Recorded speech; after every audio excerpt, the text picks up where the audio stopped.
कि अपनी YouTube channel study VS आज हम लोग ऑब्जेक्टिव का सेशन लेकर आए हैं और इस ऑब्जेक्टिव से आपको कहीं ना कहीं बहुत फ़ायदा होगा। तो देखते हैं आप कितना ऑब्जेक्टिव जानते हैं। और आज हम जो ऑब्जेक्टिव लेकर आए हैं इसमें आंसर भी है, तो आप अपने आप को टेस्ट भी दीजिएगा और देखिएगा कि आप क्या जानते हैं। ठीक है, और इस तरह हम रोज़ ऑब्जेक्टिव लेकर आएंगे। तो यह 80 ऑब्जेक्टिव है। इसमें हिस्ट्री, ज्योग्राफी, पॉलिटिकल और इकोनॉमिक्स चारों है। और इसमें आपदा के भी कुछ क्वेश्चन है, तो इसमें आपदा ज्योग्राफी में ही आती है, तो आपदा के भी प्रश्न है। ठीक है, तो पहला प्रश्न है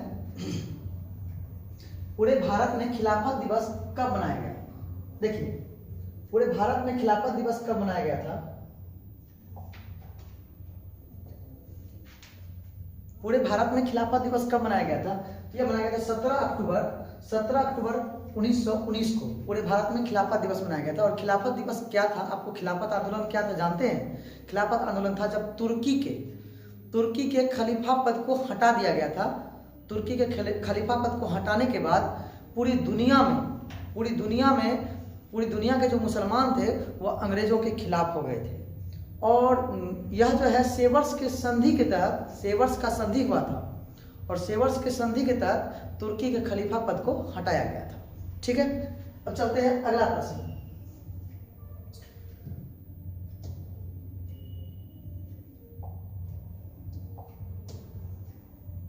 दिल्ली समझौता निम्नलिखित में से किसके बीच हुआ था? दिल्ली समझौता जो हुआ था वह निम्नलिखित में किसके बीच हुआ था?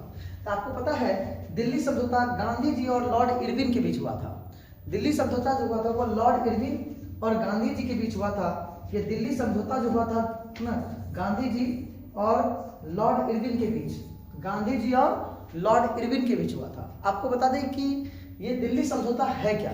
तो दिल्ली समझौता यह है कि हुआ यह था प्यारे बच्चों कि भारतीय संविधान पर चर्चा करने के लिए और इसके अलावा जो है भारत में जो नेहरू रिपोर्ट बना था और साइमन कमीशन आया था, इस पर बहस करने के लिए अंग्रेजों ने भारत के नेताओं को इंग्लैंड बुलाया था और इसके लिए गोलमेज सम्मेलन आयोजित किया गया था।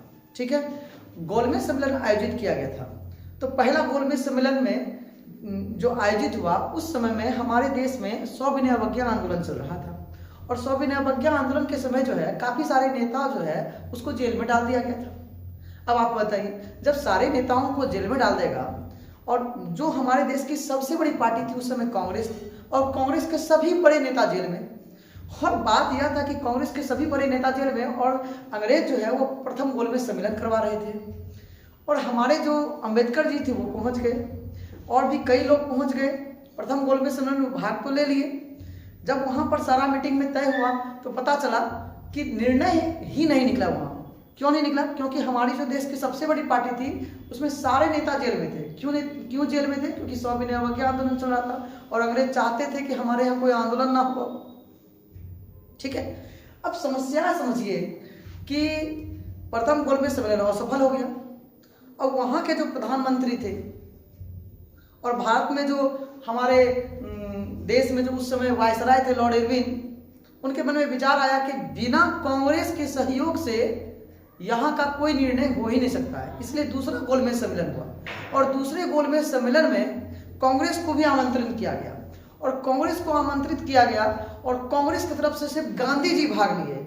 और यहीं पे इसी वजह से कांग्रेस के मतलब गांधी जी उस समय दिल्ली में थे, जेल में थे, तो गांधी जी से मिलने के लिए लॉर्ड इरविन गए और बोले कि आपकी क्या समस्या है, आप बोलिए। तो गांधी जी इनके पास अपनी मांगों को रखे थे।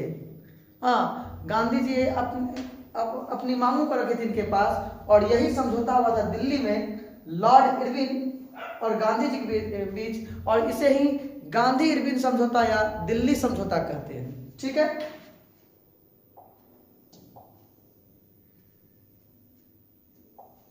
भारतीय राष्ट्रीय कांग्रेस, कुछ जो डिटेल है उस डिटेल को भी चलेंगे।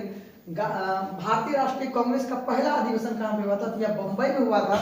आपको बता दें कि प्लेग के बीमारी के कारण जो है प्लेग की बीमारी फैल गई थी, जिसके वजह से जो है आपको बता दें कि जहां अधिवेशन होना था वह रद्द हो गया था, यानी कैंसिल हो गया था। ठीक है, भारतीय राष्ट्रीय कांग्रेस का जो मतलब स्थापना हुआ था वो 1885 में हुआ था।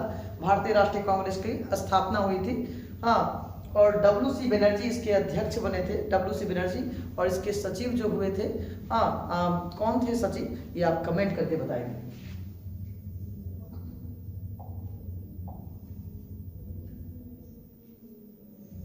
पावरलूम का आविष्कार किसने किया? पावरलूम का आविष्कार जो किया था वो एडमंड कार्टराइट ने किया था। पावरलूम का आविष्कार किसने किया था? तो एडमंड कार्टराइट ने, एडमंड कार्टराइट, है ना। और इस चैप्टर जो जिस चैप्टर से ये है, इस चैप्टर से आप लोग जरूर पढ़ के जाइएगा, एग्जाम में प्रश्न इससे जरूर पूछता है, याद रखिएगा। जैसे सेफ्टी लैंप के बारे में पूछ दिया, इस चैप्टर से क्वेश्चन जरूर रहेगा, इसलिए आप इस चैप्टर को जरूर पढ़िएगा। 1920 में मानवेंद्र नाथ राय ने भारतीय कम्युनिस्ट पार्टी की स्थापना कहाँ की थी? तो भारतीय कम्युनिस्ट पार्टी की स्थापना ताशकंद में की थी, और ताशकंद रूस में है। ताशकंद कहाँ है? तो रूस में है। ठीक है, तो 1920 में मानवेंद्र नाथ राय ने भारतीय कम्युनिस्ट पार्टी की स्थापना कहाँ की थी प्यारे बच्चों? तो ताशकंद में की थी। कहाँ की थी? ताशकंद में की थी। ठीक है, चार्टिस्ट आंदोलन कहाँ हुआ था? चार्टिस्ट आंदोलन ब्रिटेन में हुआ था। ब्रिटेन को इंग्लैंड या यूके भी कहते हैं। तो चार्टिस्ट आंदोलन कहाँ हुआ था? तो चार्टिस्ट आंदोलन जो हुआ था वो कहाँ हुआ था? तो चार्टिस्ट आंदोलन जो हुआ था वो कहाँ हुआ था, बताओ? तो चार्टिस्ट आंदोलन हुआ था ब्रिटेन में, यानी इंग्लैंड में। इसी को इंग्लैंड भी कहते हैं, इसी को क्या कहते हैं? इंग्लैंड भी कहते हैं। ठीक है, यहीं पर चार्टिस्ट आंदोलन की शुरुआत हुई थी। हाँ, बाकी इसके बारे में जरा पूछता नहीं तो उतना पढ़ना जरूरी नहीं है। ब्रिटेन में अनिवार्य प्राथमिक शिक्षा, यानी प्राथमिक शिक्षा जो थी वह ब्रिटेन में कब कानून बना इसके ऊपर? तो ब्रिटेन में प्राथमिक शिक्षा के ऊपर कानून 1870 में बना था। कब बना था? 1870 में कानून बना। ब्रिटेन में प्राथमिक शिक्षा पर कानून कब बना? 1870 में। कब बना? 1870 में कानून बना। ठीक है, इसके बाद स्पीड में पढ़ेंगे थोड़ा सा, क्योंकि हमारे पास क्वेश्चन की सीरीज बहुत लंबी है। वियत मिन्ह सुने होंगे नाम? वियत मिन्ह सुने होंगे नाम? वियत मिन्ह का नाम सुने होंगे आप? वियत मिन्ह की स्थापना किसके नेतृत्व में हुई थी? तो आपको पता है, हो ची मिन्ह। हो ची मिन्ह बहुत बड़ा नेता था, और इसी के द्वारा जो है वियत मिन्ह की स्थापना की गई थी। वियत मिन्ह की स्थापना किसके द्वारा की गई थी? तो हो ची मिन्ह के द्वारा की गई थी। ठीक है, अब इसके बाद नंबर क्वेश्चन, प्रथम पंचवर्षीय योजना जो शुरुआत हुआ था। पंचवर्षीय योजना शुरुआत क्यों हुआ था? क्योंकि जब भारत आजाद हुआ स्वतंत्रता के बाद, सबसे बड़ी बात यह थी कि हमारा देश का विकास कैसे हो। तो हमारे देश का विकास हमारे देश के विकास के लिए सबसे पहले यह प्लानिंग की गई कि क्या किया जाए। इसके लिए प्लानिंग कमीशन की गठन की गई। प्लानिंग कमीशन को हिंदी में योजना आयोग कहते हैं। और योजना आयोग के अध्यक्ष किसको बनाया गया? तो योजना आयोग के अध्यक्ष होते हैं, योजना आयोग के अध्यक्ष कौन होते हैं? तो योजना आयोग के अध्यक्ष होते हैं पदेन प्रधानमंत्री, यानी जो प्रधानमंत्री होंगे। उस समय प्रधानमंत्री तो जवाहरलाल नेहरू थे। 1947 में जवाहरलाल नेहरू बने थे, और 1962 में उनकी मृत्यु हुई थी, है ना। तो 1962 में हुए, नहीं 1964 में उनकी मृत्यु हुई थी, है ना। 1964 में उनकी मृत्यु हुई थी। 62 में भारत चीन युद्ध हुआ था, और 1964 में उनकी मृत्यु हुई। और 1964 में लाल बहादुर शास्त्री आए। 1966 में लाल बहादुर शास्त्री की मृत्यु हुई थी, हाँ, ताशकंद समझौता के समय। और उसके बाद फिर इंदिरा गांधी का सरकार बना था। ठीक है, तो चलिए, उसके बाद की कहानी आपसे पूछा नहीं जाता है, नहीं तो फिर पढ़ाते भी आपको। ठीक है, तो आपको बता दें कि जो पहली पंचवर्षीय योजना थी, पंचवर्षीय योजना के बारे में आप जान जाइए। पंचवर्षीय योजना के अध्यक्ष होते हैं प्रधानमंत्री। जो प्रधानमंत्री रहेंगे वही पंचवर्षीय योजना के अध्यक्ष बनेंगे। तो 12वीं पंचवर्षीय योजना जो है वह 2012 से 2017 तक चली, और इसके बाद पंचवर्षीय योजना को समाप्त कर दिया गया। योजना आयोग को भी समाप्त करके योजना आयोग के जगह नीति आयोग को लाया गया है। योजना आयोग को समाप्त करके योजना आयोग के जगह नीति आयोग को लाया गया है। और आपको बता दें कि योजना आयोग के जगह किसको लाया गया है? तो नीति आयोग को लाया गया है योजना आयोग की जगह। और राष्ट्रीय विकास परिषद भी बनाया गया है। 1952 में राष्ट्रीय विकास परिषद का गठन हुआ है, एनडीसी का। और राष्ट्रीय विकास परिषद क्या है, तो राष्ट्रीय विकास जितने भी राज्य हैं सभी राज्यों के जो मुख्यमंत्री हैं, हाँ, वे मुख्यमंत्री इनके सदस्य होते हैं राष्ट्रीय विकास परिषद के। और वे अपने राज्यों के बारे में हाँ चर्चा करते हैं कि हमारे राज्य में, सभी राज्यों की स्थिति अलग अलग है, तो सभी राज्य के मुख्यमंत्री अपनी बातों को रखते हैं कि हमारे राज्य को ये चाहिए, हमारे राज्य को ये चाहिए। और फिर वो कार्यक्रम तय होता है, फिर योजना आयोग के पास जाता है, फिर योजना आयोग अपना प्लान बनाता है और वो प्लान के तहत देश का विकास होता है। यानी देश का विकास यानी सभी राज्यों का विकास, सभी केंद्र शासित प्रदेशों का विकास इसी तरह होता है। ठीक है, अब योजना आयोग नहीं रहा बच्चों, अब योजना आयोग की जगह नीति आयोग हो गया है। खैर, पहले पंचवर्षीय योजना में किसका देखा गया, तो पहले पंचवर्षीय योजना में कृषि को मॉडल बनाया गया। पहले पंचवर्षीय योजना में भारत चूंकि कृषि प्रधान देश है, इसलिए पहले पंचवर्षीय योजना में ध्यान कृषि पर गया था। ठीक है, अब आगे देखते हैं।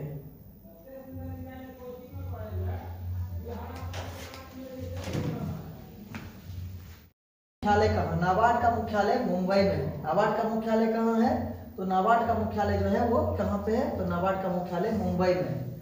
अब ये नाबार्ड होता क्या है आप जान जाइए, नाबार्ड ऐसे पूछता रहे, लेकिन नाबार्ड के बारे में जान जाइए कि नाबार्ड क्या होता है। तो नाबार्ड क्या है, वो कृषि लोन देने का कार्य करता है, या ग्रामीण क्षेत्रों में जो ढांचे हैं, जो संरचना है, अवसंरचना है, उसके लिए लोन देती है नाबार्ड। नाबार्ड का मुख्यालय कहाँ पे है, मुंबई में। नाबार्ड का मुख्यालय कहाँ पे है, मुंबई में।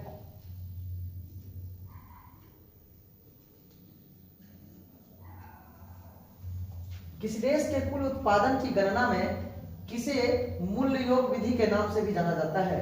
तो देखिए, किसी देश का जो उत्पादन होता है और उसके उत्पादन के जो गणना में किसे मूल्य योग के विधि के नाम से भी जाना जाता है। याद रखिएगा कि किसी भी देश के कुल उत्पादन की गणना में उत्पादन विधि जो होती है, यानी कि उत्पादन विधि जो होता है, आय विधि या व्यय विधि नहीं, बल्कि उत्पादन विधि, कितना उत्पादन हुआ है, चाहे वो किसी भी क्षेत्र का उत्पादन हो, कृषि क्षेत्र का हो, उद्योग क्षेत्र का हो, किसी भी क्षेत्र का उत्पादन, तो उत्पादन विधि को ही मूल्य योग विधि कहा जाता है।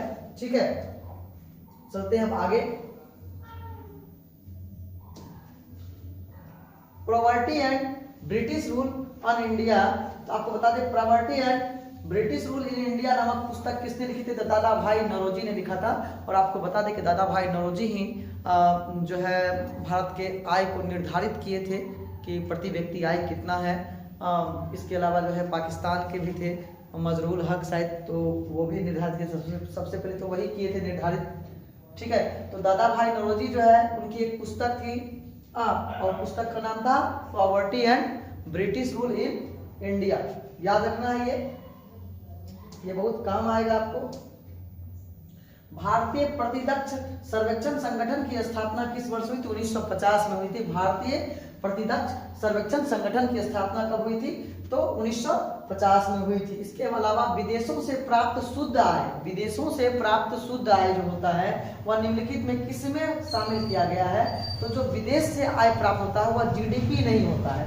क्यों नहीं होता है जीडीपी, आखिर जीडीपी क्यों नहीं होता, तो जीडीपी इसलिए नहीं होता क्योंकि देखिए जीडीपी क्या है, ग्रॉस डोमेस्टिक प्रोडक्ट है। जीडीपी क्या है, ग्रॉस डोमेस्टिक प्रोडक्ट है। विदेशों से प्राप्त जो शुद्ध आय होता है वो किस में शामिल किया गया है, आपको बता दें कि विदेशों से आय जो प्राप्त होता है उसको एनएनपी में शामिल किया जाता है। वैसे जीएनपी में भी इसको शामिल किया जाता है, ग्रॉस नेशनल प्रोडक्ट में या एनएनपी। एनएनपी नहीं रहेगा तो जीएनपी, यही दोनों में विदेशों से जो आय प्राप्त होता है उसको शामिल किया गया है। बाकी जीडीपी जो होती है वो क्या होती है, वो अपने देश में जो होता है, अपने देश में जो प्रोडक्ट होता है उसमें जीडीपी यूज कर सकते हैं, बाकी एनडीपी वगैरह का तो कोई यूज ही नहीं। ठीक है, तो यहाँ पे क्या मानेंगे भाई, एनएनपी। क्या मानेंगे, एनएनपी। एनएनपी का मतलब हुआ नेट नेशनल प्रोडक्ट, शुद्ध राष्ट्रीय उत्पाद। एनएनपी का मतलब क्या हुआ, शुद्ध राष्ट्रीय उत्पादन, मतलब नेट नेशनल प्रोडक्ट, शुद्ध राष्ट्रीय उत्पादन। ठीक है,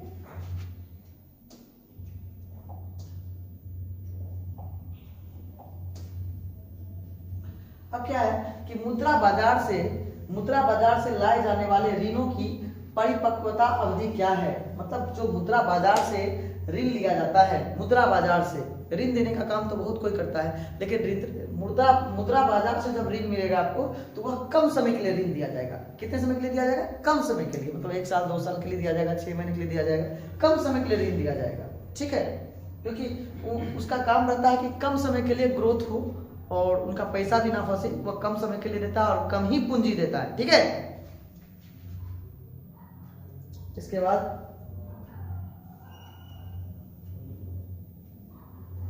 भारत में उदार औद्योगिक नीति किस वर्ष अपनाई गई?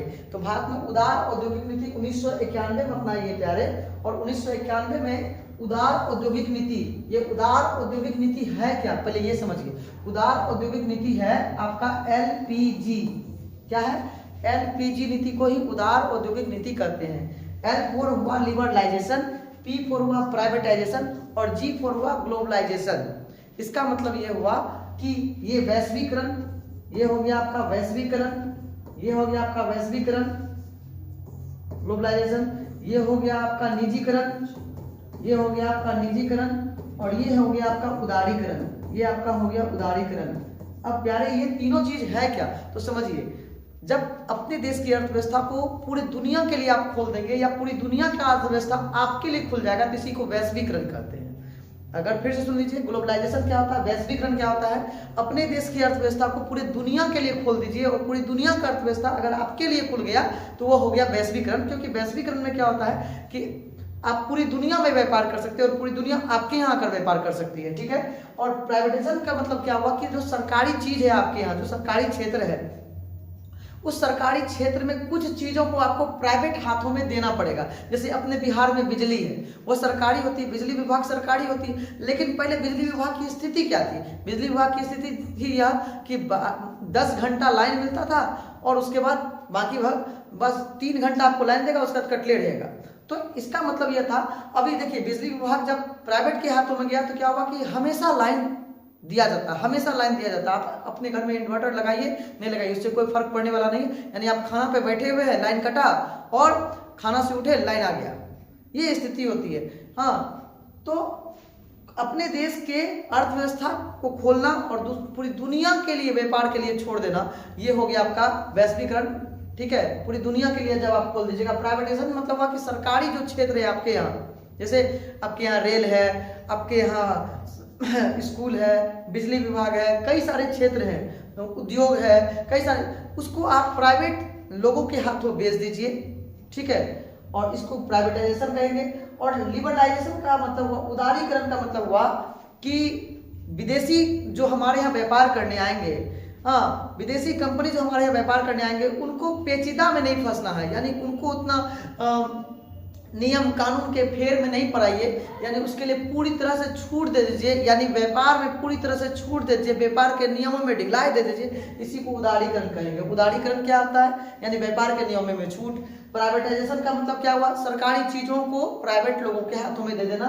और ग्लोबलाइजेशन का मतलब होता है कि अपने देश की अर्थव्यवस्था को पूरी दुनिया की अर्थव्यवस्था के साथ जोड़ देना। और यह आया था 1991 में, जब हमारे देश में प्रधानमंत्री थे पीवी नरसिम्हा राव। और उस समय जो है देश की स्थिति इतनी खराब हो गई थी, देश की स्थिति इतनी खराब हो गई थी कि जो है 15 दिनों का हमारे पास विदेशी भंडार बचा हुआ था। 15 दिनों का विदेशी भंडार बचा हुआ था। आपको बता दें कि हम इंग्लैंड के बैंक में जो है, इंग्लैंड के बैंक में अपना जो है सोना भी रखे थे, गिरवी सोना रखे थे, और तब हमको पैसा मिला था वहां से, डॉलर मिला था व्यापार करने के लिए। ठीक है, और उस समय हमारे वित्त मंत्री थे कौन? मनमोहन सिंह। और मनमोहन सिंह मतलब हमारे प्रधानमंत्री जो है पीवी नरसिम्हा राव के कहने पर मनमोहन सिंह जो है इन चीजों को देखे कि हाँ 1991 में जो है उनको लाना पड़ा एलपीजी नीति। एलपीजी नीति यानी नई उदार औद्योगिक नीति। ठीक है, अच्छे से समझ गए होंगे। ये 16वां नंबर 1991 में आया था। ये कब आया था? 1991 में। ठीक है, अब चलते हैं आगे। भारत की आत्मा गांव में बसती है, यह कथन किसका है? तो महात्मा गांधी का है। महात्मा गांधी का कथन है कि भारत की आत्मा कहाँ बसती है? गांव में बसती। क्योंकि भारत में पहले गांव ही ज्यादा थे और शहर तो धीरे धीरे डेवलप हुआ है। तो महात्मा गांधी का कहना था कि भारत की आत्मा कहाँ बसती है? गांव में बसती है। चलिए ये ठीक है। भारत देखिए, संविधान की 12वीं अनुसूची का संबंध किससे है? अब आप जान जाइए। संविधान की 11वीं अनुसूची का संबंध है किससे? देखिए, 11वीं और 12वीं दोनों का संबंध किससे है? 11वीं और 12वीं दोनों का संबंध है आपको स्थानीय स्वशासन से। 11वीं अनुसूची को लाया गया था, 11वीं अनुसूची को लाया गया था 1992 में, ठीक है, और 93 में लगभग लागू कर दिया गया, और उसी आसपास में 93 में ही 93 में शायद 12वीं अनुसूची को भी लाया गया। और 12वीं अनुसूची का संबंध है आपको नगर निकाय चुनाव से। नगरों में जो चुनाव होता है नगर निगम का, देखिए नगरों में क्या क्या, देखिए नगरों में क्या होता है पहले समझिए। गांव से ही नगर बनता है। गांव अगर डेवलप कर गया तो सबसे पहले बनेगा नगर पंचायत, और नगर पंचायत जब डेवलप कर जाएगा तो बनेगा नगर परिषद, और नगर परिषद जब डेवलप कर जाएगा तो वो बन जाएगा नगर निगम। जैसे पूर्णिया क्या है, नगर निगम है। पूर्णिया क्या है, नगर निगम है। नगर निगम के जो प्रथम नागरिक कहलाएंगे वो क्या, कौन कहलाएंगे, तो वो मेयर कहलाएंगे। कौन कहलाएंगे, मेयर कहलाएंगे। नगर निगम के प्रथम नागरिक कौन कहलाएंगे, मेयर कहलाएंगे। पहले मेयर का चुनाव कैसे होता था, तो जो हमारे वार्ड होते थे, नगर निगम में जो वार्ड होता था, और वार्ड के जो सदस्य होते थे वार्ड कमिश्नर, और वह वार्ड कमिश्नर जो होते थे वही जो है मेयर का चुनाव करते थे। लेकिन इस वर्ष से, यानी पिछली बार जो चुनाव हुआ और इस वर्ष से मेयर का चुनाव जो होता है, मेयर का चुनाव वार्ड कमिश्नर के द्वारा नहीं बल्कि आम जनता के माध्यम से होता है। तो याद रखिएगा कि जब स्थानीय स्वशासन लाया गया तो इसमें यह नियम जोड़ा गया है कि जो राज्य है, राज्य अपने तरीके से उसमें सुधार कर सकता है। स्थानीय स्वशासन में राज्य अपने तरीके से, अपने क्षेत्र के तरीके से उसमें सुधार कर सकता है। और पंचायती राज जो व्यवस्था आया, इसको मतलब इसकी सिफारिश किसने की थी, तो बलवंत राय मेहता समिति के सिफारिश पर यह पंचायती राज व्यवस्था को लाया गया था, और यह राजस्थान के नागौर जिला से इसकी शुरुआत की गई थी, आपको बता दें। और बिहार में जो पंचायती राज व्यवस्था है वह अन्य राज्यों से अलग है। बिहार में ग्राम पंचायत का जो हेड होता है वह मुखिया होता है, और आपको बता दें सरपंच जो होता है वह ग्राम कचहरी का प्रधान होता है, ठीक है। अन्य जगह अलग अलग चीजें हैं। हम बिहार के बारे में बता रहे हैं क्योंकि बिहार के बारे में पढ़ना और बिहार के परीक्षा को आपको देना है, इसलिए बिहार के बारे में पढ़ा रहे हैं आपको, ठीक। तो इसका आंसर क्या होगा, नगर पालिका होगा, क्योंकि 12वीं जो है अनुसूची है वो नगर पालिका है, और 11वीं अनुसूची ग्राम पंचायत है। 11वीं ग्राम पंचायत, 12वीं नगर पालिका, ठीक है।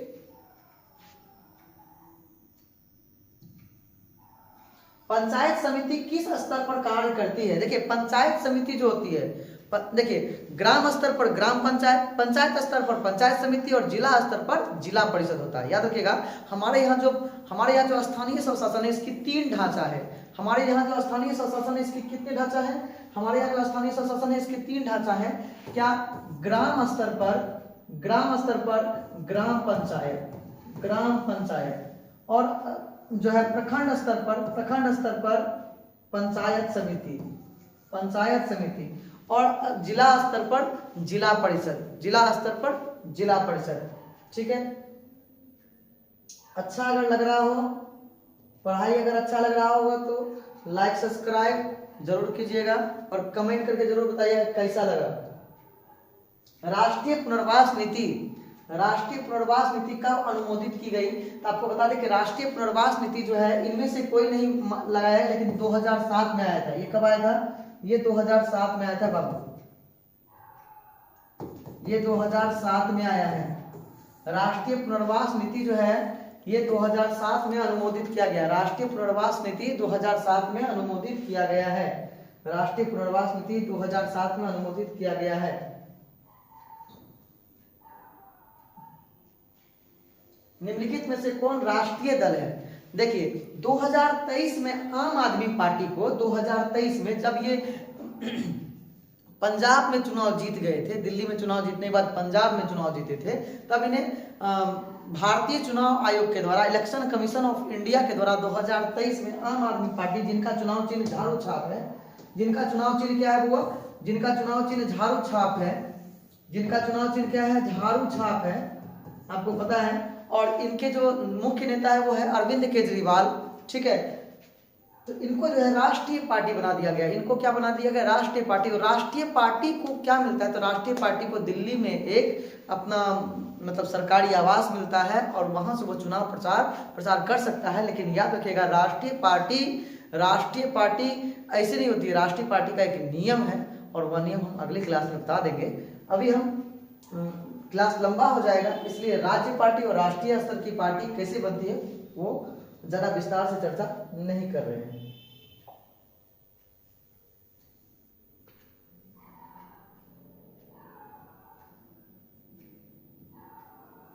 निम्नलिखित में से किसे लोकतंत्र का प्राण कहा जाता है? देखिए, हम सब लोकतंत्र में रहते हैं। दुनिया का सबसे बड़ा लोकतांत्रिक देश भारत है। दुनिया का सबसे बड़ा लोकतांत्रिक देश भारत है। और आपको पता है कि भारत की आबादी चीन की आबादी से भी ज्यादा है। आप सोचिएगा, चीन भी लोकतांत्रिक देश है, लेकिन नहीं, चीन समाजवादी लोकतांत्रिक देश है। चीन हमारे जैसा फुल्ली लोकतांत्रिक नहीं है, चीन समाजवादी लोकतांत्रिक देश है।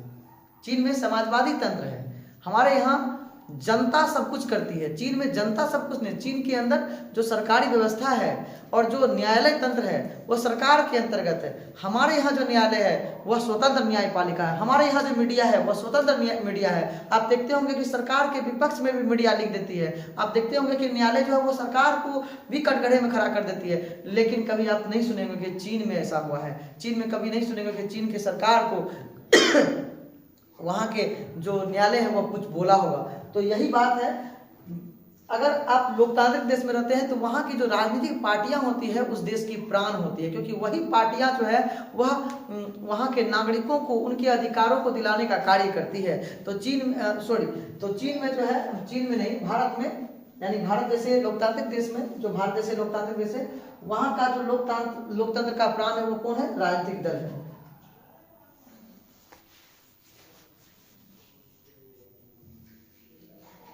मुद्रा एवं बैंकिंग जैसे विषय किस सूची में रखे गए हैं? तो मुद्रा और बैंकिंग जैसे विषय जो है वो संघ सूची है, यानी केंद्र सरकार का यह काम है कि मुद्रा और बैंक के बारे में निर्णय लेना। यह जो है केंद्र सूची। आपको बता दें, सूची 3 होते हैं: केंद्र सूची, राज्य सूची और समवर्ती सूची। केंद्र सूची क्या होता है? जिस पर केंद्र सरकार कानून बनाती है उसे केंद्र सूची कहते हैं, और जिस पर राज्य सरकार कानून बनाती है उसे राज्य सूची कहते हैं, और जिस पर दोनों कानून बना सकती है उसे समवर्ती सूची कहते हैं। जिस पर दोनों कानून बना दे उसे समवर्ती सूची कहते हैं। याद रखिएगा, समवर्ती सूची जो है उस पर अगर राज्य कानून बना दे और केंद्र भी कानून बना दे तो केंद्र सरकार का जो कानून होगा वो ज्यादा उसी को माना जाएगा, ज्यादा नहीं, उसी को माना जाएगा। ठीक है, चलिए अब आगे चलते हैं। संसदीय प्रणाली में कौन उच्च सदन है? याद रखिएगा, संसदीय प्रणाली व्यवस्था जो है इंग्लैंड से ली गई है। भारत में जो संविधान है उस संविधान में, भारतीय संविधान जो बना है वह संविधान 1935 के अधिनियम से, उसके अलावा दुनिया के अलग अलग संविधान, दुनिया के अलग अलग देशों का संविधान, लगभग 10 देशों से हम लोग कुछ वहाँ के देशों के संविधानों से कुछ लिए हैं, और तब हमारा संविधान का गठन हुआ और 1950 में हमारा संविधान बनकर रेडी हुआ, यानी लागू हुआ हमारे देश में। और तब हम गणतंत्र बने। तब हम क्या बने? गणतंत्र बने। तब हमारा देश गणतंत्र हुआ, यानी हम स्वतंत्र तो 1947 में हुए, लेकिन गणतंत्र हम 1950 में हुए। आपको बता दें, हमारे यहाँ संसदीय व्यवस्था लागू किया गया है। हमारे यहाँ संसदीय व्यवस्था लागू किया गया। संसदीय व्यवस्था में हमारे यहाँ 2 सदन है, एक है उच्च सदन और एक है निम्न सदन। निम्न सदन लोकसभा को कहा जाता है और राज्यसभा को उच्च सदन कहा जाता है। हमारी जो हम लोग जो चुनते हैं, यानी जनता जिसे चुनती है, वह निम्न सदन जाता है, और निम्न सदन को भंग किया जा सकता है, लेकिन उच्च सदन को भंग नहीं किया जा सकता है। जो राज्यसभा है उसे कभी भंग नहीं किया जा सकता है। राज्यसभा के सदस्य जो होते हैं उनका कार्यकाल 6 वर्षों का, लिख लीजिए, राज्यसभा का जो कार्यकाल होता है वह 6 वर्षों का होता है, और उनके सदस्य जो होते हैं प्रत्येक 2 वर्षों पर 1/3 सदस्य रिटायर हो जाते हैं। प्रत्येक 2 वर्षों पर 1/3 सदस्य क्या हो जाते हैं? रिटायर हो जाते हैं। ठीक है, चलिए अब आगे चलते हैं। भारत में पहला सीमेंट कारखाना कहाँ स्थापित हुआ? तो भारत में पहला सीमेंट कारखाना कहाँ स्थापित हुआ था? तो चेन्नई में। ठीक है, अब आगे चलते हैं।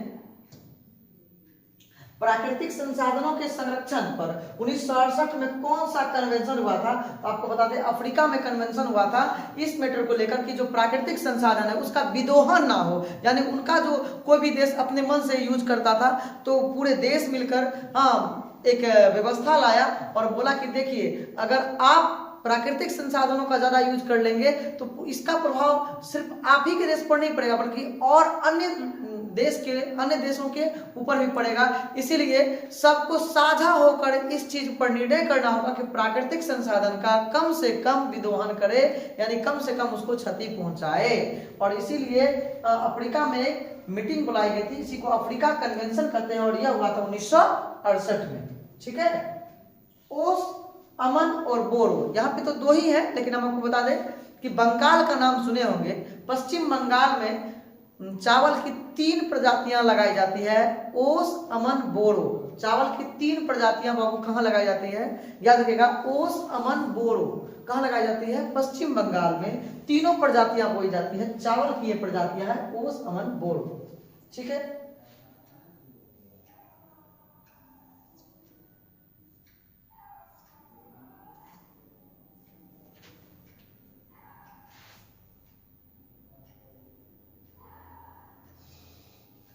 ओडिशा तट पर कौन सा बंदरगाह स्थित है, तो ओडिशा तट पर पारादीप बंदरगाह स्थित है। ओडिशा तट पर जो है वह कौन सा बंदरगाह है, तो पारादीप।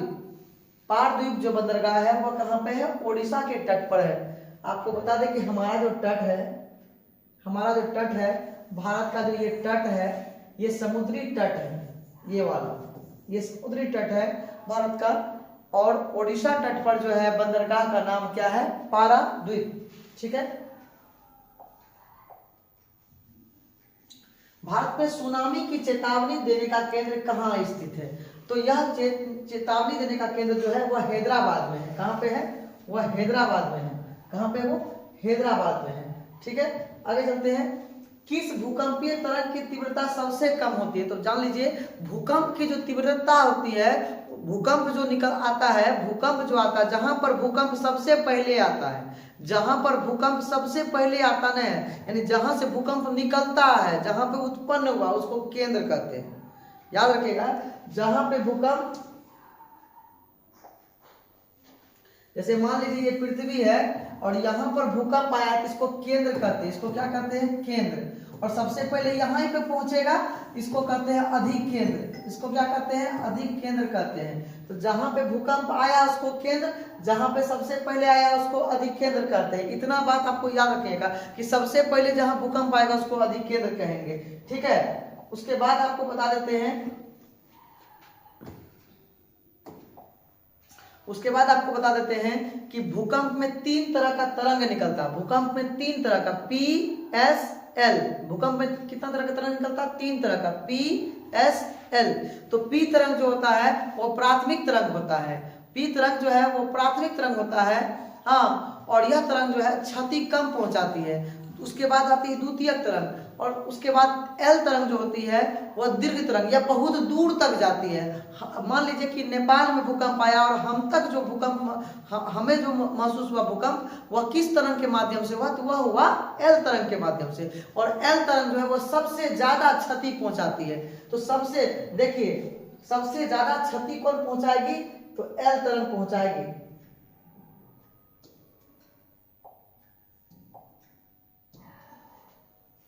याद रखिएगा कि इसे दीर्घ तरंग भी कहते हैं, एल तरंग को दीर्घ तरंग भी कहते हैं। और ये सबसे ज्यादा विनाशकारी होती है, सबसे ज्यादा क्षति पहुंचाती है। ठीक है, तो तरंग की तीव्रता सबसे कम किसमें होती है, तीव्रता सबसे कम होता है एल में, लेकिन यह क्षति पहुंचाता है बहुत ज्यादा। तीव्रता सबसे ज्यादा होता है पी में। सबसे ज्यादा किसमें होगा, पी में। सबसे कम होगा एल में। ठीक है, कौन आपदा धीरे धीरे आती है, तो याद रखिएगा सूखा जो है वो धीरे धीरे आता है। कैसे, सुनामी आया, एक बार में लपेट उपेट के लेके चला जाएगा, एकदम एक बार में आया, एकदम लपेट उपेट के आपको लेके चला जाएगा। और सुनामी कहाँ आता है, तो सुनामी समुद्र के किनारे में आएगा। मान लीजिए आप पूर्णिया में रहते हैं, अब बोलिएगा सुनामी आएगा, आएगा नहीं ना आएगा। आप घर में सो के निश्चित रहिए, सुनामी आपके घर तक नहीं पहुंचेगा। लेकिन अब जैसे आप मुंबई में रहते हैं, उड़ीसा में रहते हैं, अब वहां पे समुद्री लहर आया, आपको लेके चला जाएगा। ठीक है, तो सुनामी समुद्र में आता है। सुनामी कहाँ आता है, सुनामी समुद्र में आता है। सुनामी जो है वह TSUNAMI होता है। सुनामी का लेटर कहाँ से स्टार्ट होता है, TSUNAMI। सुनामी क्या है, जापानी भाषा का एक शब्द है। सुनामी क्या है, जापानी भाषा का एक शब्द है प्यारे। ठीक है, आपको बता दें जो सूखा होता है, हाँ, या देखिए बाढ़ कैसे आता है। बाढ़ आपको बता दें कि बाढ़ कैसे आता है, जब नदियों में अचानक, नदियों में जब पानी उसकी क्षमता से ज्यादा हो जाती है तो क्या होता है, जैसे मान लीजिए एक लोटा लिए और लोटा में पानी ज्यादा आ गया तो क्या होगा, पानी बढ़ेगा ही। तो जब नदियों की क्षमता से पानी ज्यादा हो जाती है तो बाढ़ आती है। ठीक है, उसका भूकंप जो है कई वजहों से आता है। भूकंप कई वजहों से आता है। तो भूकंप किसे कहते हैं, अगर यह पूछेगा भूकंप किसे कहते हैं, तो आप क्या कहिएगा, तो भूकंप आप कहिएगा कि जब अचानक कंपन महसूस होता है, अचानक कंपन महसूस होता है उसे भूकंप कहते हैं। उसे क्या कहते हैं? भूकंप कहते हैं। ठीक है, भूकंप कई वजह से होता है, जैसे प्लेटों के गति के प्लेट जब आपस में टकराते हैं, पृथ्वी कई प्लेटों से मिलकर बनी है और ये प्लेट जब आपस में टकराते हैं इससे भी भूकंप आती है। ज्वालामुखी के उद्गार होने से भी भूकंप आती है। हाँ, तो कई चीजों से भूकंप आता है। ठीक है, लेकिन सूखा जो वह धीरे धीरे आता है। सूखा कैसे आता है? धीरे धीरे आता है। कैसे? तो देखिए, जैसे मान लीजिए कि वर्षा नहीं हुआ तो धीरे धीरे सूखा आएगा, एक बार थोड़ी सूखा हो जाएगा। तो सूखा जैसी जो आपदा है वो धीरे धीरे आती है। ठीक है,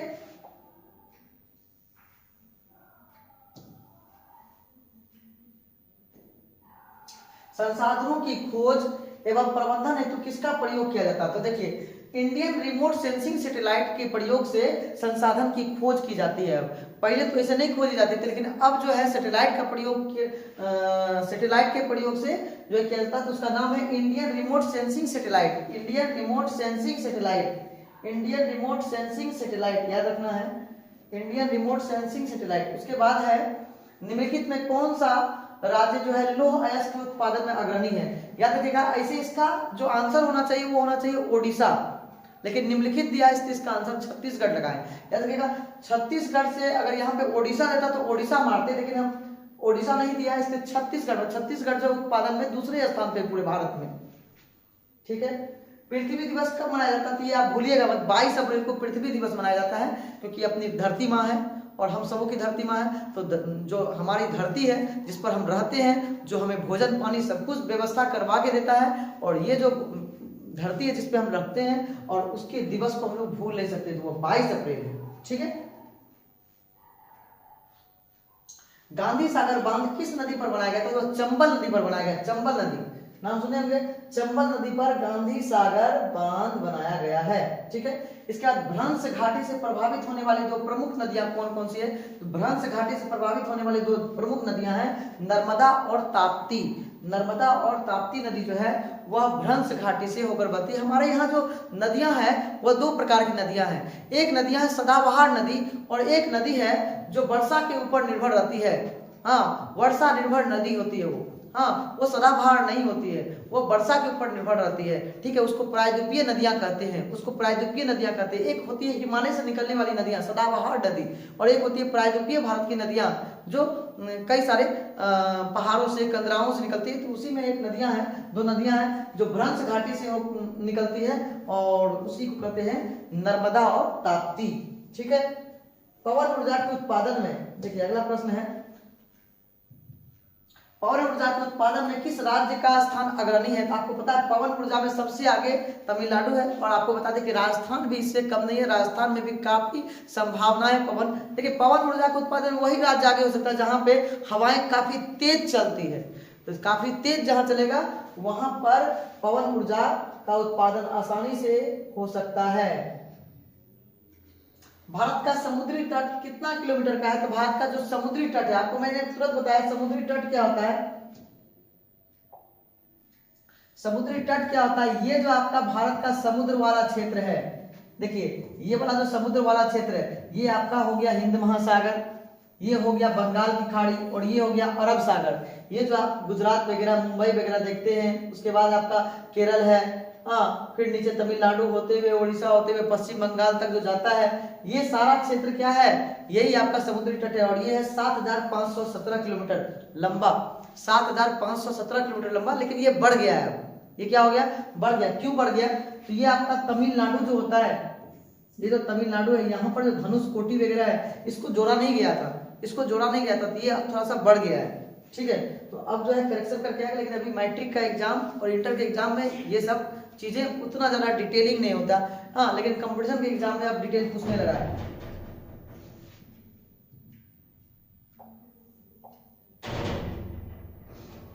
ठीक है, ज्वारीय ऊर्जा के लिए सबसे अनुकूल क्षेत्र कौन सा? देखिए, ज्वारीय ऊर्जा के लिए सबसे अनुकूल पूछा, लेकिन ज्वारीय ऊर्जा के लिए 3 क्षेत्र होता है, और तीनों क्षेत्र यहाँ पे दिया हुआ। ज्वारीय ऊर्जा के लिए खंबात की खाड़ी भी होती है, कच्छ का खाड़ी भी, और सुंदरवन भी है। तीनों ही ज्वारीय ऊर्जा के लिए इंपोर्टेंट है, अनुकूल है। लेकिन ज्वारीय ऊर्जा के लिए सबसे पूछा है तो सबसे में खंभात की खाड़ी मारना, सबसे अनुकूल पूछेगा तो खंभात की खाड़ी मारना। ठीक है, यहाँ इब्बोर लिखा गया है, लेकिन इन्नौर होना चाहिए। इन्नौर बंदरगाह कहाँ पे है? तो इन्नौर बंदरगाह जो है वो तमिलनाडु में। इन्नौर बंदरगाह कहाँ पे है? तमिलनाडु में। इब्बोर लिखा गया है, इन्नौर होगा।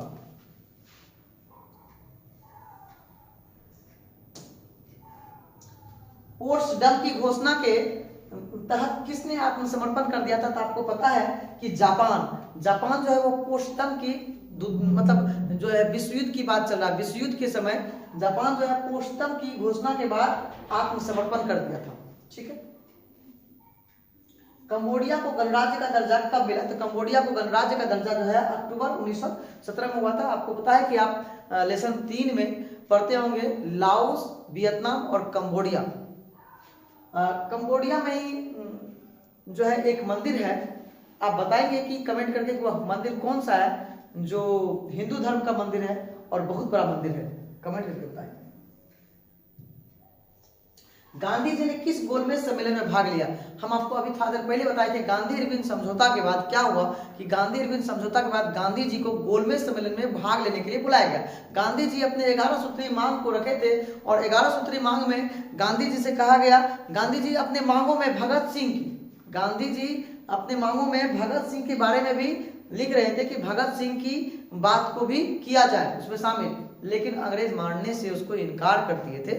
तो गांधी जी की कई मांगों को मान लिया गया, गांधी जी की कई मांगों को मान लिया गया। फिर गांधी जी एसएस राजपुताना जहाज से इंग्लैंड पहुंचे और इंग्लैंड जब पहुंचे थे गांधी जी तो वहां पर गांधी जी को क्या कहा गया था? अर्धनग्न फकीर। गांधी जी को अर्धनग्न फकीर किसने कहा? ये कमेंट करके बताएंगे। गांधी जी को अर्धनग्न फकीर कहा था। ठीक है, चलिए बता ही देते हैं। विंस्टन चर्चिल कहा था, विंस्टन चर्चिल कहा था अर्धनग्न फकीर गांधी जी को। ठीक है, गांधी जी को विंस्टन चर्चिल ने अर्धनग्न फकीर कहा था। लेकिन इस समय ब्रिटेन के प्रधानमंत्री कौन थे? कृपया कमेंट करके बताएंगे हमें कि इस समय ब्रिटेन के प्रधानमंत्री कौन थे। ठीक है, और इस समय जो द्वितीय गोलमेज सम्मेलन होता है, इस समय एसएस राजपुताना जहाज से गांधी जी गए थे, हवाई जहाज से नहीं गए थे, पानी वाले जहाज से गए थे। ठीक है, और फिर वापस भी आए थे और यह गोलमेज सम्मेलन भी असफल हो गया था क्योंकि जो सारे वहां पे जो जितने भी राजनीतिक पार्टियां थी वो अपनी अपनी बातों को रख रहे थे। गांधी जी बोले कि ये जो सभी राजनीतिक पार्टियां हैं ये अपनी अपनी रोटियां सेक रहे हैं, ये अपनी अपनी बातों को रख रहे हैं, लेकिन पूरे देश के बातों को नहीं रख रहे हैं। सिर्फ कांग्रेस ही है हाँ जो अपने पूरे देश की बातों को रख रहा है। लेकिन जो है अंग्रेज का कहना था कि कोई भी बात हो लेकिन सारे दल को उस पर सहमति जरूरी है। सारे दल की सहमति नहीं बनी और गांधी जी जो है वह अंबेडकर जी से काफी नाराज हो गए क्योंकि अंबेडकर जी जो है वह मांग कर रहे थे, आपको पता है सांप्रदायिक पंचायत की मांग कर रहे थे कि सांप्रदायिक पंचायत की घोषणा की जाए। यानी उनका कहना था कि SC ST जो है उनके लिए पृथक निर्वाचन की बात की जा रही थी कि पृथक निर्वाचन की बात हो। और इसी वजह से जो है यह जो द्वितीय गोलमेज सम्मेलन है वो असफल हो गया था। ठीक है, सांप्रदायिक पंचायत की घोषणा भी कर दी जाएगी। हाँ, जब द्वितीय गोलमेज सम्मेलन समाप्त हो जाएगा तब सांप्रदायिक पंचायत की घोषणा कर दी जाएगी। और इस वजह से गांधी जी, आपको बता दें कि गांधी जी जो है भूख हड़ताल पर बैठ जाएंगे, आमरण अनशन करेंगे। इसके बाद जो है गांधी जी से मिलने के लिए अंबेडकर जी को जाना पड़ेगा और तब उनका भूख हड़ताल टूटेगा। और जब भूख हड़ताल टूटेगा गांधी जी का, जब भूख हड़ताल गांधी जी का टूटेगा तब सांप्रदायिक पंचायत जो है उसकी बात को समाप्त कर दिया जाएगा। ठीक है, तो चलिए, तो गांधी जी किस गोलमेज सम्मेलन में भाग लिए? द्वितीय। तृतीय गोलमेज सम्मेलन में फिर गांधी जी को उठा के जेल में डाल दिया गया था क्योंकि जैसे ही गांधी जी द्वितीय गोलमेज सम्मेलन से आएंगे फिर यहाँ सौंपने अवज्ञा आंदोलन स्टार्ट होगा और फिर उनको जेल में डाल दिया जाएगा और फिर तृतीय गोलमेज सम्मेलन स्टार्ट किया जाएगा। अब आप ही बताइए, पहला गोलमेज सम्मेलन में कोई नेता नहीं गया, असफल। द्वितीय गोलमेज सम्मेलन में गांधी जी गए, गांधी जी की बात को नहीं माना गया, असफल। तृतीय गोलमेज सम्मेलन में कांग्रेस के फिर कोई नेता नहीं गए, फिर असफल। तो अंग्रेज भी कम बुर्बक नहीं था, झूठ मूठ का गोलमेज सम्मेलन करवा रहा था और गांधी जी को बुलाया एक बार, उसका बात को नहीं माना और दूसरा और तीसरा और पहला में नेता को बंदी कर दिया था जेल में।